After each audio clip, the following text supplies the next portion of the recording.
We still have people coming in, but we better start. Good afternoon and many thanks to all of you who found time to join us today. Today we hold the 5th seminar or webinar in the series of learning exchange webinars organized by SPC and NIWA. The goals of this webinar series are to increase visibility of the current projects that two organizations work on and to open opportunities for collaboration on the future projects. We thank our colleagues from DFAT, MFAT, SPREP, and Geoscience Australia for joining us every week and for providing strong support to this initiative through the feedback that we receive. Before we start, few housekeeping matters. The webinar will last for about 60 minutes, 45 for the presentations and 10 to 15 for questions and answers. The event will be recorded and the recording will be published on the SPC YouTube channel, and the link to the recording will be made available to on the SPC website. Please mute your microphone and close your camera to minimize bandwidth needs. We have guests and presenters connecting from SUA and their bandwidth is limited there. Please hold your questions until the questions and answers time after the presentation. However, you're welcome to ask your question in the chat box at any time. Today, we have presentations from the SPC's Geoscience, Energy and Maritime Division. The first presentation will be delivered by Moritz Wonders, who will cover GEM's ocean prediction strategies, followed by the presentation of Omiret Tabureka on GEM's maritime integrated programming. The third presentation will be by Peter Sinclair on hydro strategies, followed by the presentation by Aileen Turare on disaster management strategies. All presenters are based in SUA, and due to the COVID situation there, connect from home. Hence, their internet connection quality is not expected to be great, unfortunately. I ask the presenters to keep their presentations to 10-ish minutes, so we do not run out of time for questions and answers. I'm now handing over to Moritz. Moritz, please. You can share a screen now.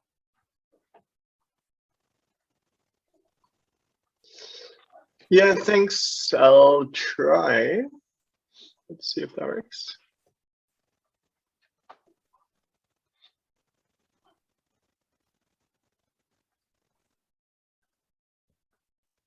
So share screen icon is a green icon with the arrow up in the middle bottom part of the screen.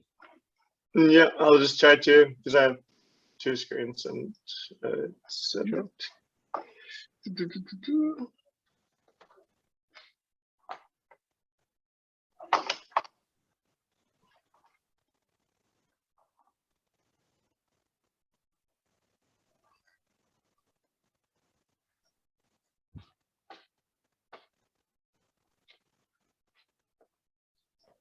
We can now see your screen. Cool. Perfect. Presentation. Thank you. Yeah, I'm actually connecting from Europe, so it's in the middle of the night right now. So if I don't make sense, that's why. So apologies for that in advance. I'll be talking about some of the projects we're working on at the moment in our oceanography team. So there's quite a few people on our team, and I obviously have to acknowledge them all, but yeah, there's too many to list here, so it's just my name. In recent years, we've really focused a lot on coastal hazards and coastal inundation, because as you can imagine, that's a big issue for us in the Pacific region.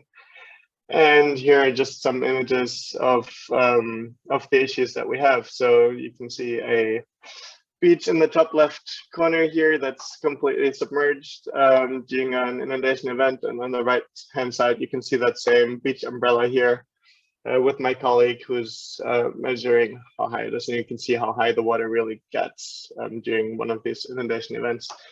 On the bottom left here you have a bridge that goes to a resort, and that's completely underwater as well during one of these inundation events. And yeah, you have plenty of newspaper articles regularly where you can see that parts of the coastlines got inundated by waves or large water levels, high water levels. And this is something we're trying to tackle through inundation hazard assessments or forecast systems. And we have quite a few projects in that regard at the moment. And as you can imagine, a lot of it is based on numerical modeling and computer work. But before we get to do any of the fancy modeling, we really have to start in most places at zero and start with the baseline data collection. So that would be bathymetry topography, but also the collection of oceanographic data to then later calibrate our models and to, in the best case scenario, establish long-term monitoring systems. And this is really, really crucial and a big and very important part of our work that takes a lot of resources, because most places we go to, we don't actually have any or very little baseline information. So we don't necessarily know where the mean sea level is in relation to the land. We don't have good bathymetric data. So we really need to get out there and collect all these data to have a baseline and to even make sense with our models and to allow our models to capture those processes. And in the next point, then we can start with our numerical models. So these are just some examples, and you have in the top left here you have an unstructured grid of an atoll in Tuvalu, that's Funafuti. In the top right you have a digital elevation model of Majuro and the Marshall Islands, and then in the bottom left here you have a high resolution grid of Funafuti in Tuvalu, and you can see there's a difference in those two grids, and on the right hand side is kind of the status as it is right now, and on the left hand side is a proposed land reclamation, and we can then plug in circulation and wave models to assess the difference and look at what happens if we change the topography, if we add this land reclamation, how will inundation events affect the village or the city in that case differently. So those are just some examples. I'll talk a bit more now about how we do these hazard assessments and how we develop forecast systems. So if we want to do a coastal hazard assessment as a first step, we need to establish what the wave conditions or the ocean conditions are and what they have been in the past. So the first step we usually do is we come up with a hindcast. So this is just a time series in this case here of wave heights, wave periods, and wave directions. And we usually create our own hindcasts based on, so we downscale global wave models with, usually we use the wave model SWAN. So we create a regional wave model around the area we're interested in, because the global wave models don't usually resolve all those small scale processes that are important around the islands, because they just don't really resolve the islands. So we downscale the wave models to a really high resolution, up to, well, depending on the island we're looking at,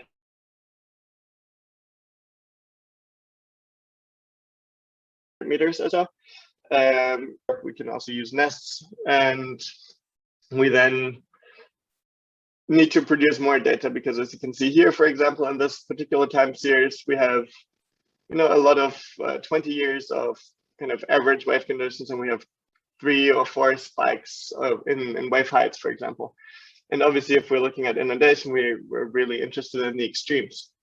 So we use a Monte Carlo simulation to produce more extremes. So in this case here, you see like those light gray dots. Those are kind of all the historical data, and the dark black dots are our historic extremes, and then we produce more of these extremes, and you can see those in the red dots here. And through that we have kind of more synthetic large large wave events and high water level events. And to go one step further, in a few recent projects, we also created synthetic cyclones using the tropical cyclone risk model. So we created a database of 10,000 years of synthetic cyclones in the region, and depending on where we work in the region, we can use that and plug those synthetic cyclones into our wave model.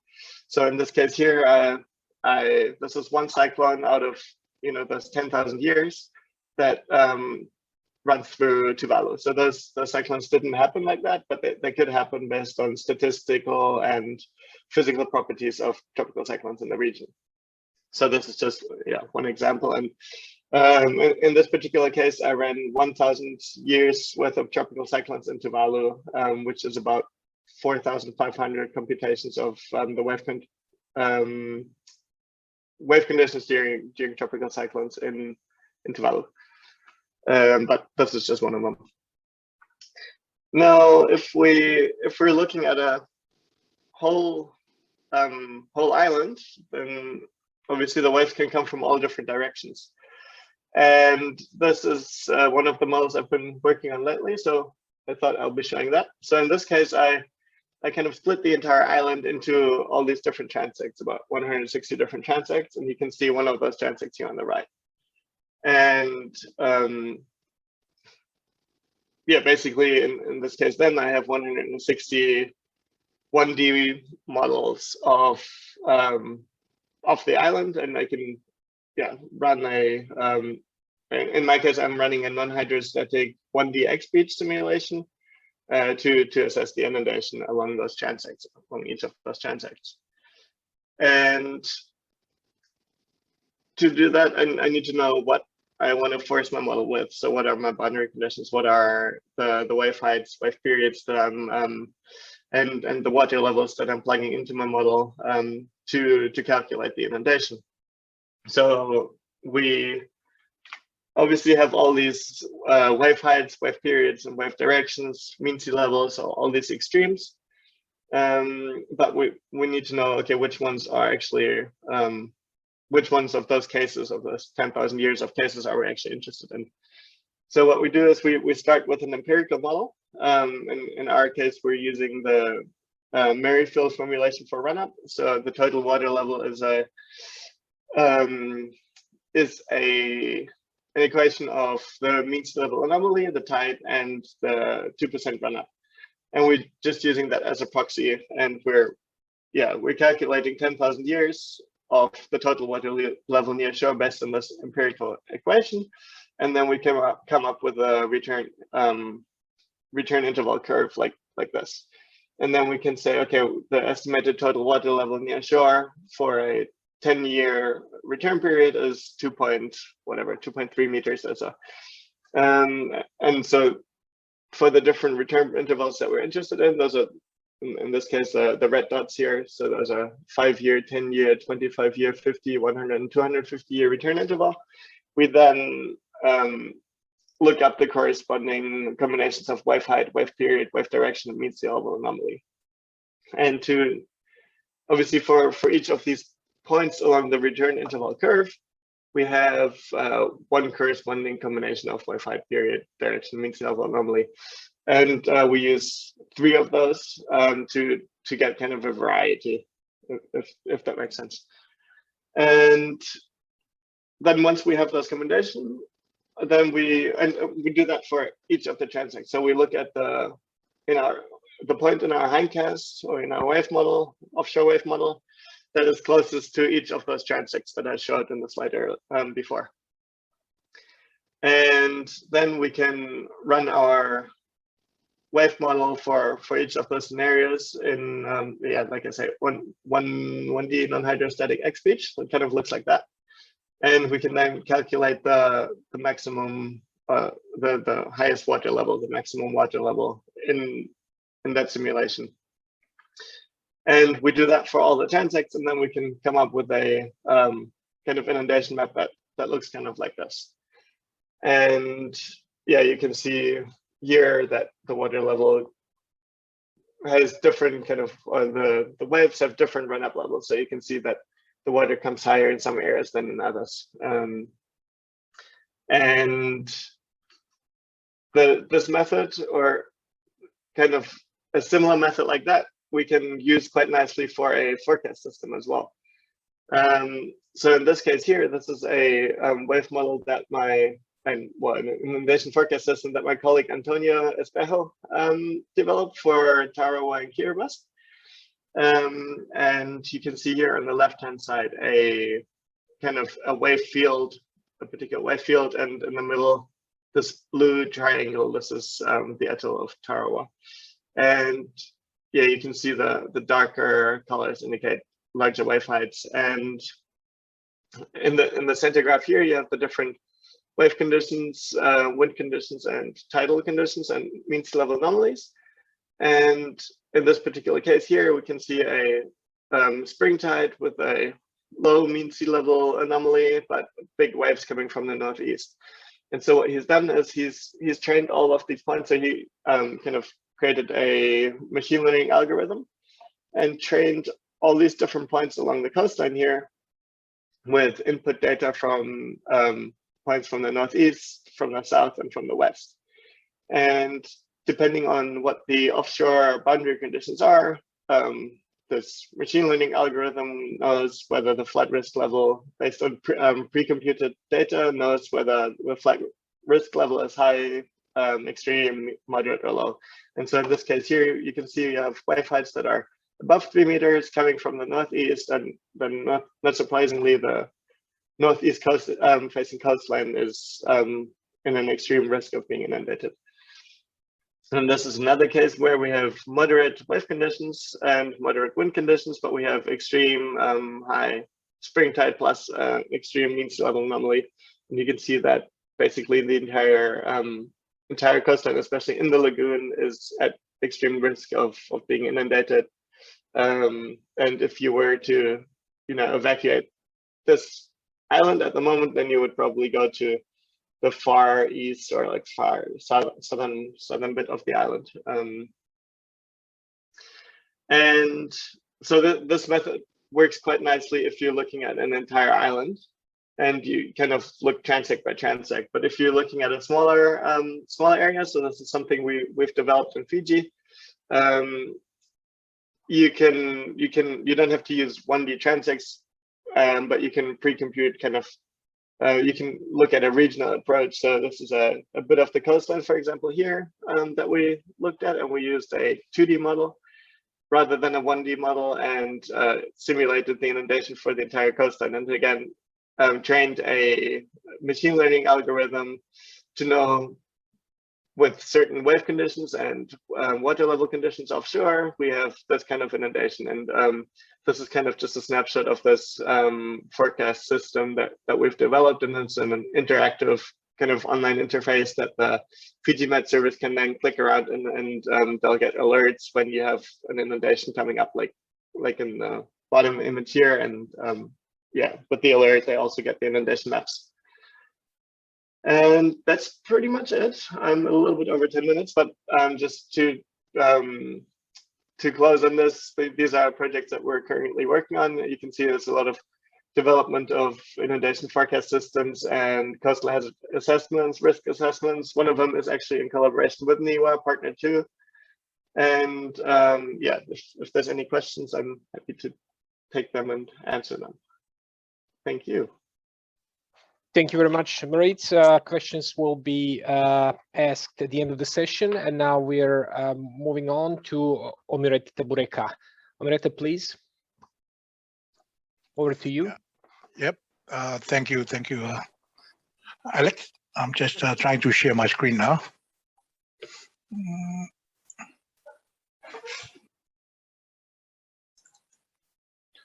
Okay, can you see it from there? Yes, we can. Thank you very much. Okay, thank you very much, Alex. Okay, good afternoon, everyone, and welcome to this webinar. Greetings from Suva, Fiji, and my name is Omirete Bureka, the team leader Maritime Affairs, Oceans and Maritime Program, and I'm happy to be presenting on give you an overview, a brief overview of our Maritime Integrated Program with our Maritime Affairs team that we are implementing here in the Oceans and Maritime Program.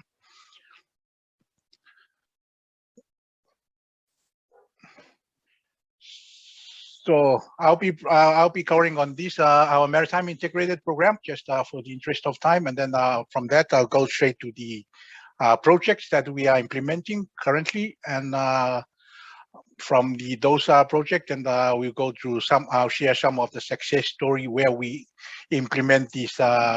We coordinate implementation of this safety and energy efficiency plus safe navigation support services in one success story from one of the countries that will be related to those maritime projects. So how do we work alongside member countries in the Pacific in areas such as sustainable shipping and maritime transport at a regional level? While we all know that the International Maritime Organization is a specialized UN agency, United Nations agency responsible for safe, secure, environmentally sound and sustainable shipping at the international or global level, the Pacific Community, or SPC, is the big scientific and technical agency that is responsible in this area for the Pacific region, and that is through its Geoscience, Energy and Maritime, or GEM division. Our members are the island countries and territories, and we work alongside them on areas we have been mandated to support by our Pacific leaders. In the maritime and shipping sector, this means supporting maritime safety for our communities, improving access for Pacific communities to markets, ensuring sustainable mobility of people and goods through SPC integrated program. And that is based on a community-centered approach. So how do we do this within SPC? The Oceans and Maritime Program, or OMP, sits in the SPC's largest division, the Geoscience, Energy and Maritime division.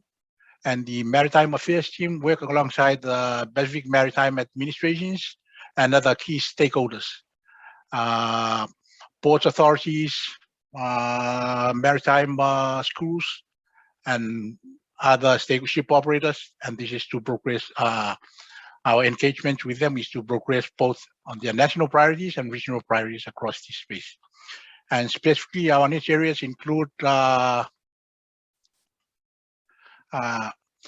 safe ocean and transport.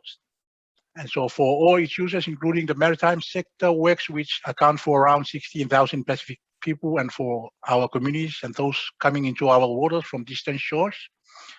This includes helping our member countries with their aids to navigation services, improving safety on their domestic shipping, etc.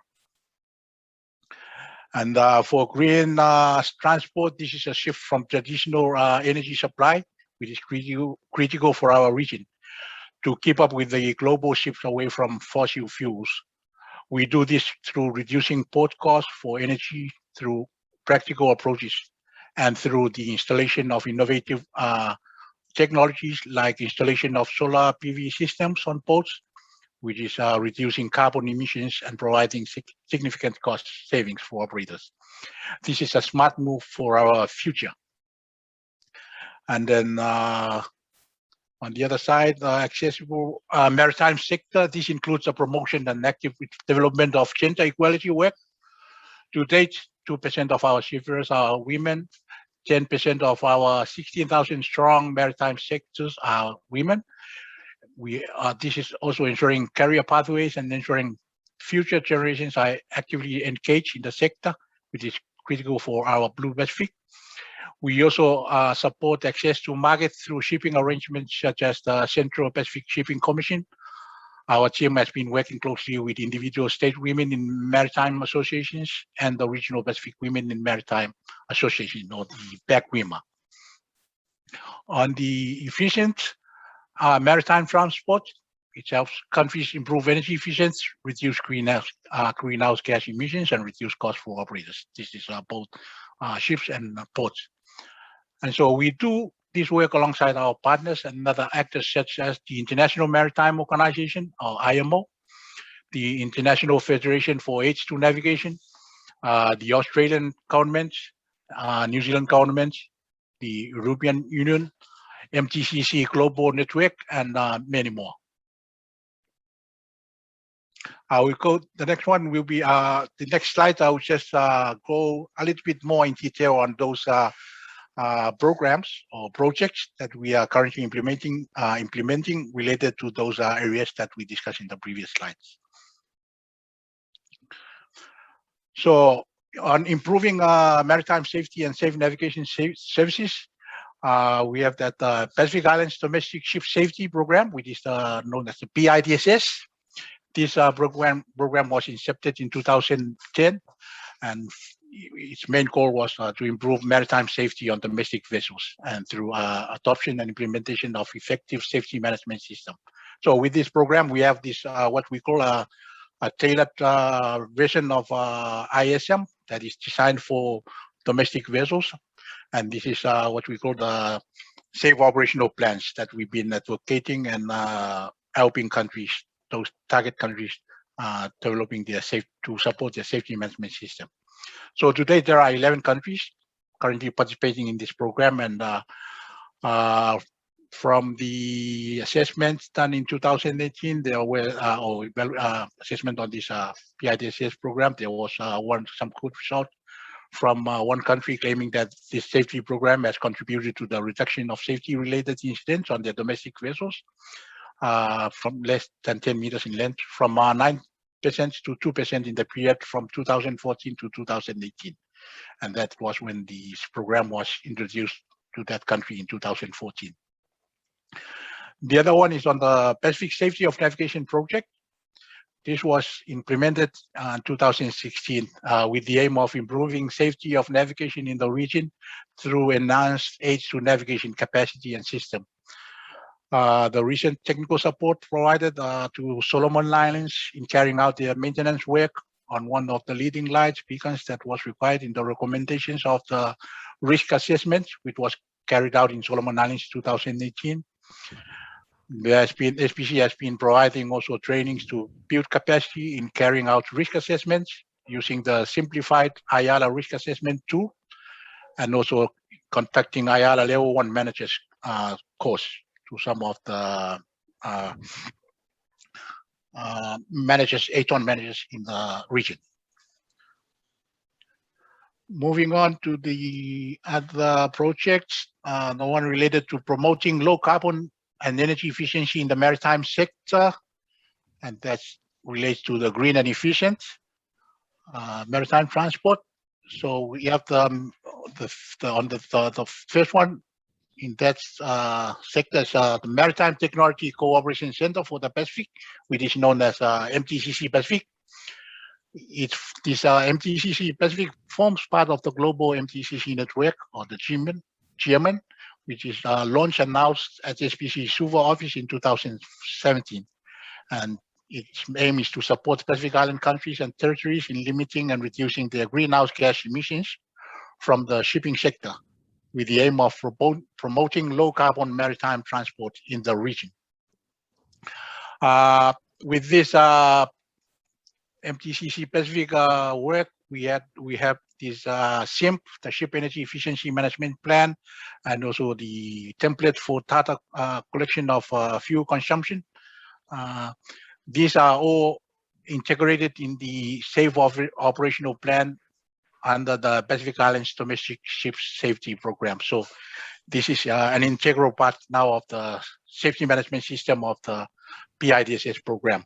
So under the safety management system, the ships which are implementing this Safe Operational Plan, they are incorporating also the SIMP, Ship Energy Efficiency Management Plan, and also the need for collection of data in relation to the MTCC Pacific. And so there's some recent outcome in one of the passenger ferries in the region, which has been fitted with a marine PV solar system, and also another one in the pilot project, which was in Vanuatu, installed in Vanuatu, related to the retrofitting of one domestic vessel with solar system in Vanuatu. Both pilot projects under the MTCC Pacific has resulted in a saving of fuel costs and reduced greenhouse gas emission at Anchorage. My last slide, in my last slides, I will go to one of the examples, success stories that we can share with you with the pilot project, the one in Vanuatu. And then the other one is on the Green Pacific Ports, GPP. This is a joint SPC and SPREP partnership initiative which was developed in 2015 with the goal of improving port operations and infrastructures in addressing energy efficiency and carbon footprints, climate change and disaster risk management, and the waste management and pollution control in ports. From some of the activities that has been conducted through this initiative, collective cost savings from 3 countries, that is from the ports, Oniara Port in Solomon Islands, Nuku'alofa Port in Tonga, and Suva Port in Fiji, as involved, we are involved in this project. They have reviewed about US dollars 260,000 savings and a reduction of 200 tons of greenhouse gas emissions. And this is collectively from those 3 ports involved in this Green Pacific Ports initiative. Then moving on, the other projects which are related to promoting gender equality and fair access to market, which is on the accessible section of our integrated programming. So we have the Women in Maritime, WIM. Actually, this is a cross-cutting component of SPC work across its core activities through member governments and IMO, in ensuring that women are included in all SPC core activities, including capacity building, workshops and meetings, providing support and assistance in strengthening national and regional networks with the opportunities of fellowships, international training courses, as well as involving women in various technical activities organized and conducted by SPC in the region. SPC plays a critical role in increasing the recognition of visibility of women in the maritime sector and supports career pathways for all Pacific people wanting to work in this sector. There are currently about 16,000 Pacific people working in the maritime sector. Less than 10% of these people are women. SPC, in collaboration with IMO, have been supporting women interested in a dynamic and exciting career in this sector through supporting the establishment of the Regional Pacific Women in Maritime Associations, or the PACWIMA, and also the National State-Based Women in Maritime Associations.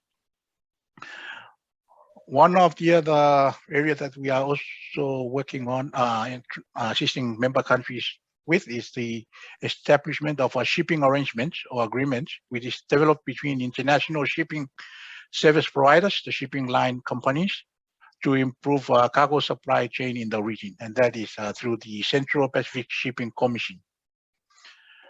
In the past years, before the CPSC or the Central Pacific Shipping Commission was established, there were occasionally shortfalls in the supply of international cargoes to the small developing countries, given the long, thin routes, which make it unprofitable to shipping service providers.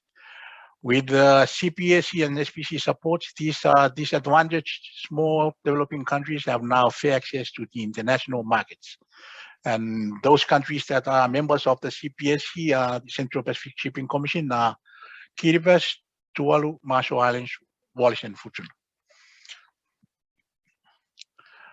Now, the next slide, I will just share with you one of the success story from the pilot project under the MTCC Pacific. But as you may appreciate, Vanuatu is also for the PIDSS. It was introduced to Vanuatu in 2013. So they are also participating under the PIDSS. Also, they are the target countries under the Safety of Navigation project. And at the same time, when the MTCC Pacific was launched in 2017, one of the vessels which has already participated in the PIDSS, LC Kiwi Trader, or the ship is on the right here, that's landing craft.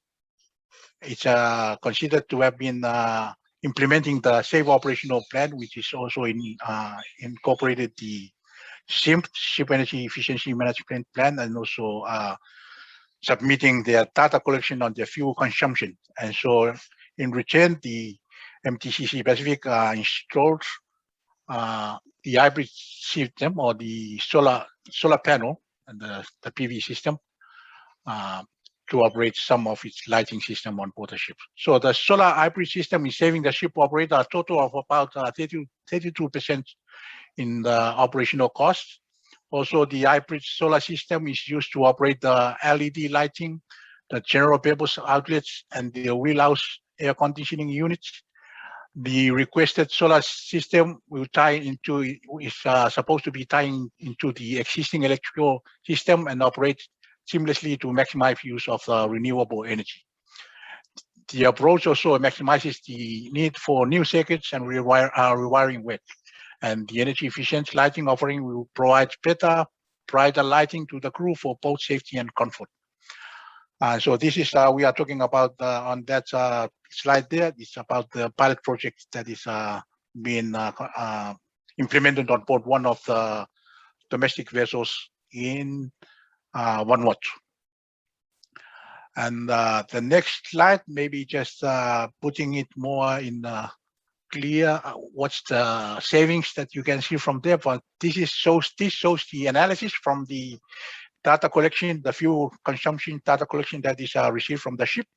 And then the team, MTCC Pacific team, they make this analysis based on those data that they collected from the ship. And you can see from there, on the left side, there's a line there, the red line, I'm pointing to it now. That's when the solar PV system was installed. And on the left side of it, the top bar graphs, the black ones, that indicates the CO2 emissions, but that's before the solar system was installed. And that is when they are on anchorage. Those are the emissions on anchorage, and combined with the blue ones, that's when in ports on anchorage, and also in their voyage when they are en route on voyage. So you will see the difference from the black bars there, and when you look at compare it with the blue bar charts on the right side of the red line, those are the CO2 emissions emitted when the ship is at anchorage. And this you can see the difference there. Yes, from here you can see these are CO2 emissions. These are when the generators are in use in ports, and so maybe they have some maintenance work. Otherwise, you will see that there are no emissions, CO2 emissions there. That means the generators are not in use. So that shows. Oh, yep, sorry, we're running out of time. Omerete, thank you very much. We'll have to move to the next presenter, Peter Sinclair, and unfortunately, we will not have time for questions and answers today, probably. So I'm asking the attendees to ask their questions in the chat box, and I'm asking presenters to reply in writing. Omerete, again, thank you very much for your presentation. We're moving to Peter Sinclair now. Peter, over to you. Please share your screen. Thank you. Yep. Thank you, Alex. And that's actually the end of my presentation. Thank you. Thank you. Okay, thank you, everyone. Just sharing this screen. Okay, hopefully you can see the screen. Yes, we can. Thank you very much. Please go ahead. Yeah, thank you. My name's Peter Sinclair. I'm working in the Water and Sanitation unit of SPC under the Disaster and Community Resilience Program within GEM. And I'm presenting on behalf of the entire water unit. So obviously it's a large collaboration. So I appreciate my colleagues' support on this. Today's really about just giving you an overview of some of the work that we've been doing on a particular topic in groundwater and why we've been doing groundwater in the Pacific. So just give you an overview of that. So just the two sort of types of groundwater that we commonly think of is some of the fractured rock groundwater, which you can see in the volcanics. Here in Fiji, you can see this slide on the left, where water's sort of pouring out of the fractures. And we do a lot of work up in the atolls where groundwater is used almost exclusively in some islands and it's taking fresh water, tapping into the freshwater lens through the series of shallow wells, like you can see there on the right. So just to give you some context around what where this work comes from, we link a lot of our sort of efforts to support the countries in reaching some of their sustainable development goals. And you can see SDG 6, which is, you know, clean water and sanitation, and a lot of our focus and needs are associated around that. And in terms of just as a reminder for people, you know, the SDG 6, which is around drinking water for all, adequate and equitable sanitation and hygiene, integrated water resources management, water quality improvements, water use efficiency, and participation of local communities in those decisions. So that's a lot of the direction of work that we follow on, and the reason why, just following on that context. If you look at the access to drinking water in globally across the region, across globally, you'll see that the Pacific, or Oceania, in 2017 only had was the lowest in terms of adequate coverage of the population to a basic water service. And what's probably more alarming is the fact that between 2000 and 2017, we only made increases of around about 3% in the Oceania region. And clearly, you know, that's falling behind the rest of the world.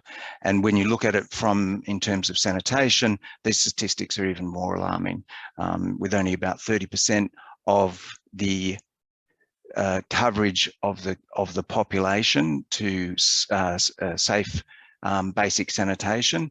And between 2000 and 2017, the numbers would suggest that we actually went backwards during that time. Now, a lot of this is just how we interpret some of the statistics, and particularly where it's influenced by Papua New Guinea, but it does demonstrate that we're lagging behind globally in terms of improving our access to water and sanitation services. So some of the challenges that we face here in the Pacific, and it's not really uncommon, I guess, to others, it's just often more pronounced. Droughts, obviously, is one of the issues that we face, and you can see a fairly severe drought on atoll community. Access to limited resources, and the need for people to actually travel long distances to get access to unimproved water sources. In this case, they were taking it from an unimproved spring. Some of the other issues are around in, say, our freshwater lenses with in atolls where you've got salinisation as a result of over abstraction, or indeed as Maritza has indicated, some of the overtopping and inundation events. So we can see that, which would impact on your freshwater lens. Obviously, that water would migrate down. Other issues around these in terms of challenges, remoteness, just getting there. And it's good to see the Tiwi trader is in use, dropping off our drill rig down in Tanna. Here, this was prior to it being upgraded. There's also challenges around technologies where, in terms of promising technologies providing a quick fix, such as desalination, which is, well, it's great opportunities and it's forever improving, but there's also a lot of failures, and it's about trying to sort of look at what's appropriate for the situation that we're in, and in our interior communities, there's still going to be a reliance on groundwater and streams and so on. But if you can get there, it's obviously very rewarding with overcoming those challenges, and the community genuinely very pleased to be able to have reliable, safe water supplies through there. So that's a huge reward. In terms of groundwater management, we also face a lot of challenges up there. So once the resource is in the ground, and how do we actually deal with it? So at the moment, most of our groundwater resources aren't terribly well proactively managed. So there's a lot of water resources where the systems are put in and they're just pumped at this fixed rate, regardless of what the impact is to the resource or to the water quality that's coming out. There's also we face challenges in terms of the use of groundwater for potable and non-potable uses. So it's the inappropriate sort of identification that groundwater is a lesser resource and therefore not suitable for certain needs, whereas really what we should, it's part of the entire water equation and the water budget that a community should use. And so understanding and protecting of those resources and making use of them is an important part of building the resilience. And one of the other things that we're facing at the moment is, and for some time, is the poor coordination of government activities through unclear functions or crossovers, uncoordinated data sharing, uncoordinated policies and legislations that can impede that management. So there's a quote from UN Water where the main obstacle to improved water and sanitation systems is not the quality of technology, but rather the failure to capture community interest and ownership, and in training people to wisely manage water and sanitation systems for the good of everyone. And there's a lot of that direction we're trying to sort of pivot to at the moment in relation to how we can make better use of that of the community and to try and improve on some of these challenges. So one of the ways that we've been looking at the moment is just recently we've had some innovative monitoring using telemetry, using dedicated salinity and in the pumping systems, in what we call the galleries, to understand the salinity from the changes that occur on an hourly basis, and that way we've actually been able to sort of deliver much more accessible and reliable data sets. It's resulted in us improving our understanding of freshwater lenses, looking at the variability within the well field. It's improved the operational management of those high salinity bores, so we can isolate those bores or production bores which are giving high salinity and lean a little bit more heavily upon the those which are still providing fresher water. And in doing that, it gives us a bit of an early warning system on lens salinisation. So we found this this is up in Bonriki in Kiribati, where we've had quite good success, and it's shifting it towards a much more proactive approach to the management. So they vary their pumps based on where that better quality water is. In terms of some of the modelling that's been done over the last few years, obviously there's huge advantages around numerical modelling, and obviously links into this HPC. We're yet to sort of take great advantage around that. Understanding of the groundwater, it allows us to demonstrate stakeholder rules or incorporate stakeholder rules, triggers, limits of what water can be supplied, and engage the community around using their rules around it. Provides a lot of insights into the monitoring, such as the previous slide, which gives you an indication of what we can do with the information that we have, and where we should be focusing our monitoring on. And finally, it sort of empowers resource managers at the local level to have the confidence on how that system's going to behave, and as I said, being more proactive and respond to system changes. So some of the future challenges that we see, well, at the moment, we're moving towards a lot more looking at how groundwater management involves volcanic aquifers. It's obviously a much more complicated system than our freshwater lenses, not to say they're easy. But here it's much more about managing the needs of water supply, ecosystems, so the springs that are coming through, as well as the development issues, agriculture, bottled water industry, such as we've got here in Fiji.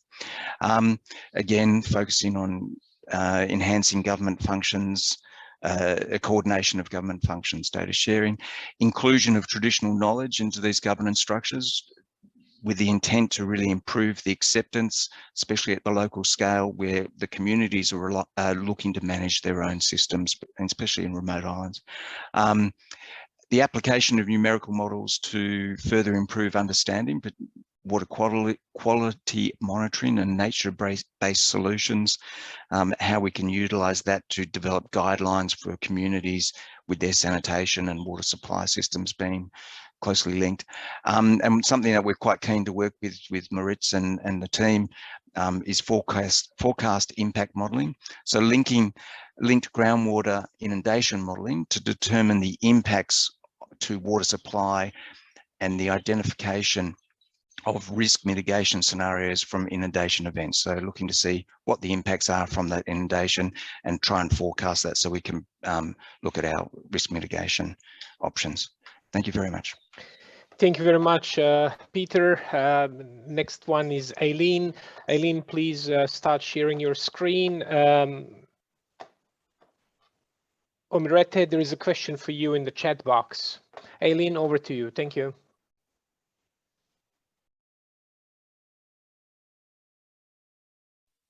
We can see your screen. Thank you.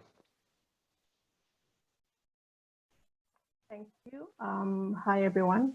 So my name is Eileen. I work with the Disaster Community Resilience Program in the GEM division. My presentation today will just provide an overview of 3 of the projects in the Disaster Community Resilience Program, which are PIMA, PREP, and PECRAFI. Peter has presented on the water side of things, and these are the other 3 that are currently active. Also noting that DCRP does also do a lot of work supporting regional and international engagement through the Pacific Resilience Partnership in the implementation and rollout of the framework for a resilient development in the Pacific policy. So in this presentation, I'll just do an overview as well as present challenges and opportunities.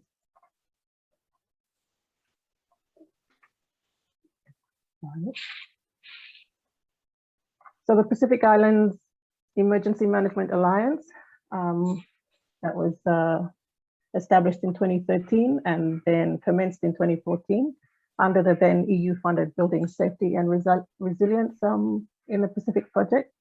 The goal of PIMA is to enhance sustainable development of Pacific Island countries through the implementation of measures to strengthen preparedness and response for and recovery from emergencies and disasters. So the current phase ends next year, and it's currently co-funded by Australia and New Zealand. And over the 5 years, it's a total of $4.8 million. So this phase obviously builds on the other previous phase. It's a partnership between the emergency NDMOs, the fire services, police, and armed forces. And there is a PIMA strategic agenda that guides and its direction. So just to briefly summarize activities to date, PIMA has developed strategic roadmaps for emergency management with, I think, 14 countries so far. There is also a PIMA gender strategy and a supporting learning pathways that supports that. That has also been developed for emergency management stakeholders in country.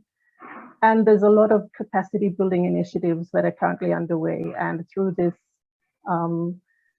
this COVID situation, it has propelled the learning online, so through the Moodle. And that has provided the opportunity for countries to be able to participate in this learning at their own time and so forth. So PIMA has just gone through a midterm review, and they're currently in the process of designing for the next phase.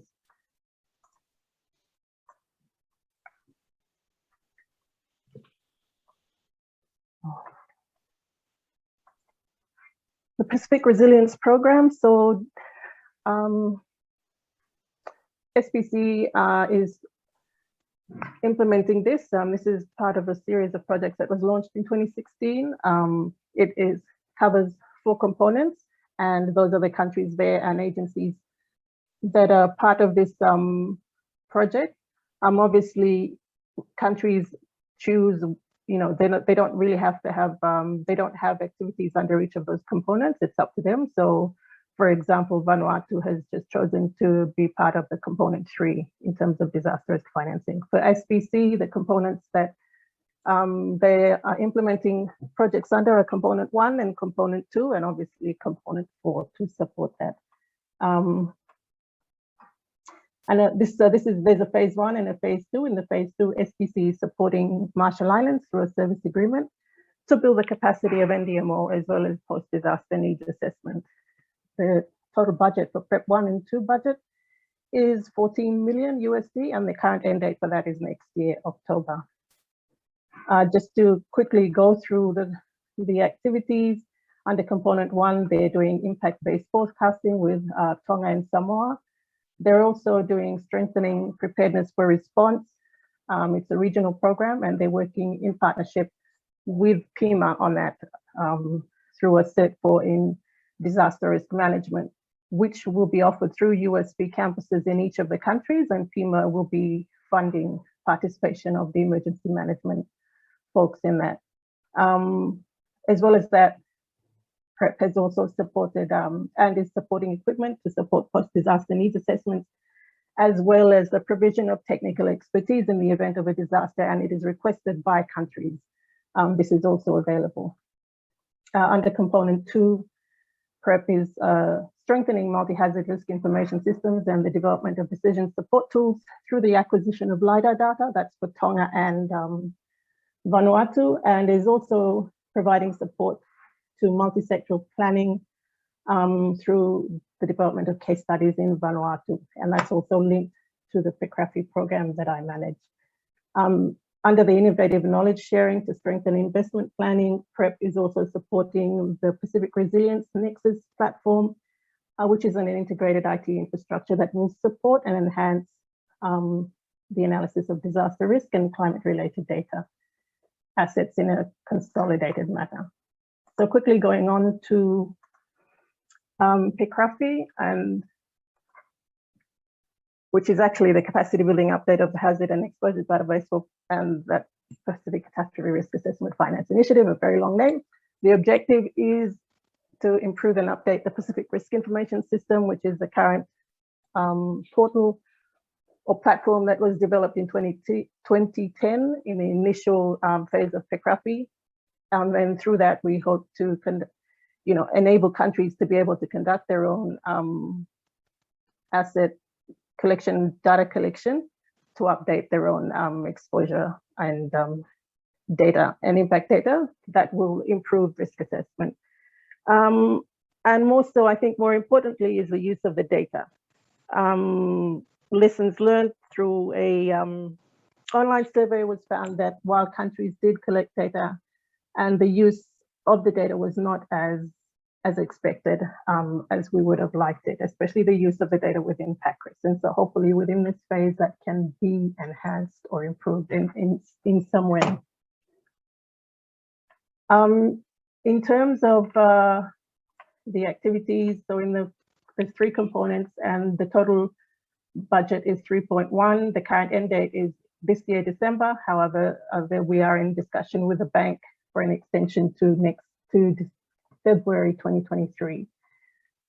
So the main activity will obviously be working with the countries to update their data, and that has been a bit slow. So we're hoping, and also because of the current situation, we've had to engage PCRAFI national consultants on the ground, and we're currently going through the procurement for that and hope to have that soon to be able to progress this work.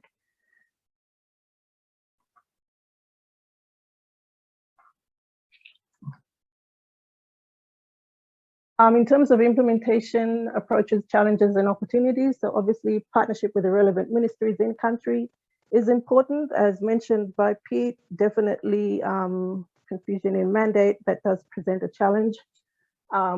Working with NDMOs as the lead agency has also been a challenge, and we've gone around that in terms of working with the ministries of finances as well as the implementing agency or climate change. So in terms of implementation, it's apart from working with the countries and the relevant ministries, procurement of goods and services, of external expertise where we don't have in country, within the agency, so technical advice, and that's what most PREP has done mostly. And then within DCRP itself, so obviously the partnership between PREP and PIMA in offering training. And then there's also partnership between PREP and PCRAFI with regards to the risk assessment work that is happening there. Definitely opportunities that exist in this sector is the use of remote sensing to support informing response actions. Somebody mentioned the use of machine learning, and I guess that's also something that can happen.